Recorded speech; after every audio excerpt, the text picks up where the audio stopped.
या मालिकेच्या आजच्या भागात आपण पाहणार आहोत सगळेजण अंगठी शोधण्याच्या खेळासाठी सावली आणि सारंगची वाट पाहत असतात आणि थोड्याच वेळामध्ये ते दोघेजण छान तयार होऊन खाली येतात. अमृताने सगळी तयारी करून ठेवलेली असते, परंतु ती पाहून सावली म्हणते की वहिनी, आमच्यासोबत सोहम भाऊजींचं आणि तारा मॅडमचं सुद्धा नवीनच लग्न झालंय ना, मग त्यांनी सुद्धा हा खेळ खेळायला हवा. आणि ते ऐकून अमृता म्हणते, अगं हो, पण मी तर विसरूनच गेले होते, पण काळजी करू नको, मी पटकन तयारी करते. पण त्यावेळी ऐश्वर्या मध्येच म्हणते की का गं वहिनी, तुला ताराचा आणि सोहमचा विचार मनात आला नाही का? तुला फक्त सावलीचीच काळजी आहे वाटतं. आणि हे ऐकून त्या ताराचा चेहराच पडतो. तर अमृता सगळं काही सावरून घेण्याचा प्रयत्न करत असते, परंतु ऐश्वर्या आगीत तेल टाकत असते. त्यामुळे मग ती तारासुद्धा चिडत्याने म्हणते की आम्हाला या सगळ्याची काही गरज नाही आहे, कारण आमचं लग्न होऊन बरेच दिवस झाले आहेत. तुम्हाला जे काही कौतुक करायचं आहे ते सारंग दादाचं आणि या सावलीचंच करा. आणि मग त्यानंतर सारंग आणि सावली त्या अंगठी शोधण्याच्या खेळाला सुरुवात करतात. अमृता सारंगला म्हणत असते की बघ सारंग, तुलाच अंगठी सापडायला हवी बरं का, नाहीतर मग आयुष्यभर तुला सावलीच्या मुठीत राहावं लागेल. आणि मग त्यानंतर ते दोघेजण खेळ खेळत असताना सारंगलाच अंगठी सापडते, परंतु तो मुद्दाम ती सावलीच्या हातात देतो. आणि मग सावली हसतच सगळ्यांना ती अंगठी दाखवते.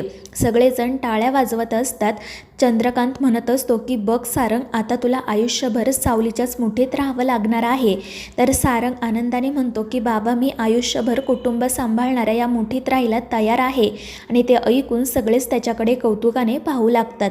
त्यानंतर सावली तिच्या खोलीत जात असताना तिचं लक्ष ताराच्या रूममध्ये जातं. ताराने तिच्या खोलीमध्ये खूप पसारा करून ठेवलेला असतो आणि ती बाल्कनीत जाऊन उभी राहिलेली असते. तर सावली सरळ त्या खोलीत जाते आणि तो सगळा पसारा आवरायला सुरुवात करते. आणि हे पाहून तारा हसतच म्हणते की अगं, तुझं सारंगसोबत लग्न झालं आहे, आता तू या घरची सून झाली आहेस, पण तरीही तू स्वतःची लायकी विसरली नाही, म्हणजे कमालच म्हणायची. तुला चांगलंच माहिती आहे की तू एक नोकर आहे, आयुष्यभर तुला माझी नोकर म्हणूनच राहावं लागेल. आणि हे ऐकून सावली म्हणते की तारा मॅडम, मी तुमची नोकर नाही आहे, तर असिस्टंट आहे. आणि ज्याप्रमाणे मी या घरची सून आहे ना, त्याप्रमाणे तुम्हीसुद्धा आहात. त्यामुळे आपली खोली, आपलं घर स्वच्छ ठेवण्याची जबाबदारी तुमचीसुद्धा आहे. परंतु तारा म्हणत असते की हे सगळं तू मला सांगायचं नाही, तू माझी नोकर होतीस आणि यापुढे सुद्धा राहशील, त्यामुळे तुलाच कायम माझी रूम स्वच्छ करावी लागणार आहे. आणि ताराचं हे असं बोलणं ऐकून सावलीला खूप वाईट वाटतं आणि मग ती तेथून निघून जाते. त्यानंतर सावलीची आणि अमृताची भेट होते. अमृता तिला विचारत असते की सावली, सगळं काही ठीक आहे ना, तुझा आणि सारंगचा संसार उत्तम सुरू आहे ना? आणि त्यावेळी सावली ही लाजून हो म्हणते. मात्र त्यानंतर ती म्हणते की वहिनी, मला तिलोत्तमा मॅडमची खूप काळजी वाटते, कारण त्यांनी अजून माझा स्वीकार केलेलाच नाही आहे. आणि हे ऐकून अमृता म्हणते की सावली, नको काळजी करू, मला खात्री आहे आईंना जसा तुझा स्वभाव समजेल ना, तसा त्यासुद्धा तुझा स्वीकार करतील. आणि जर तुला लवकरात लवकर त्यांच्या मनात स्थान मिळवायचं असेल ना, तर मग एकच मार्ग आहे, आणि तो म्हणजे या घरात पाळणा हलायला हवा. तुला माहिती आहे ना, आईंची किती इच्छा आहे या घराला वारस मिळावा म्हणून, पण आतापर्यंत ते काही शक्य झालेलं नाही आहे. त्यामुळे मला असं वाटतं की जर तू बाळाचा विचार केला ना, तर आईंनासुद्धा खूप आनंद होईल आणि तू त्यांच्या मनात जागाही मिळवू शकशील. आणि हे ऐकून सावली विचारात पडते, पण त्या दोघींचं बोलणं ऐश्वर्या रागातच ऐकत असते. दुसरीकडे तिलोत्तमा फोनवर बोलत असताना ती तारा त्या ठिकाणी येते. तिने तिलोत्तमासाठी कॉफी बनवून आणलेली असते. तिलोत्तमा कॉफी तर घेते, परंतु ती तारासोबत काही बोलायला तयारच नसते. पण मग तारा तिच्या पायाशीच बसत्याने म्हणते की मॉम, प्लीज माझ्यासोबत बोला ना, मला माहिती आहे की माझ्या मॉमने तुमचा जो काही अपमान केला आहे त्यामुळे तुम्ही खूप चिडलात, पण मला सांगा, या सगळ्यात माझी काय चूक आहे? माझं खरंच सोहमवर खूप प्रेम आहे आणि मला त्याच्याशी लग्न करायचंच होतं. तुम्हाला माहिती आहे का, जेव्हा तुम्ही माझ्या घरी मला मागणी घालण्यासाठी आला होता ना, तेव्हा मला खूप आनंद झाला होता, परंतु माझ्या मॉमने तुमचा अपमान केला, नकार दिला, या गोष्टीचं मला खूप वाईटही वाटलं. पण प्लीज तुम्ही मला असं इग्नोर करू नका, कारण मला तुमची खूप गरज आहे. परंतु तरीही तिलोत्तमा काही बोलतच नाही.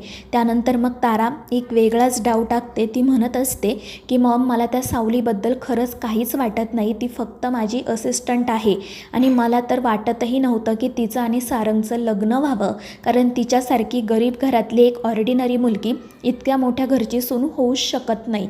पण तरीही तिलोत्तमा काही उत्तर देत नाही. हे पाहून मग शेवटी तारा तेथून निघून जाते.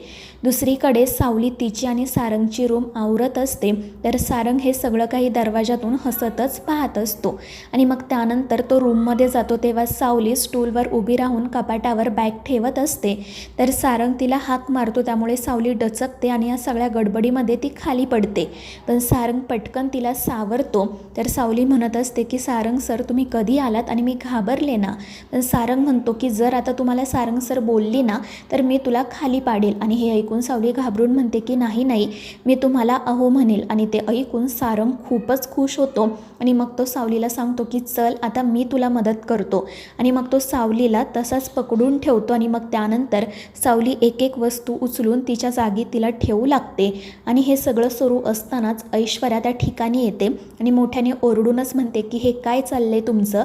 त्यामुळे सारंग घाबरतो आणि सावली पटकन त्याच्या हातून खाली पडते. तर ऐश्वर्या सारंगला आणि सावलीला म्हणत असते की अजूनपर्यंत पूजासुद्धा झालेली नाही आहे, मग तुम्ही दोघे एकत्र काय करताय? तुम्हाला मी काय सांगितलं होतं ते आठवत नाही आहे का? आणि हे ऐकून सारंग वैतागून म्हणतो, वहिनी तू ना एक काम कर, दाराच्या बाहेर पाटीच लावून ठेव. तर ऐश्वर्याही म्हणते की हो, आता तेच करायला हवं. आणि हे ऐकून सावलीला आणि सारंगला हसू येतं.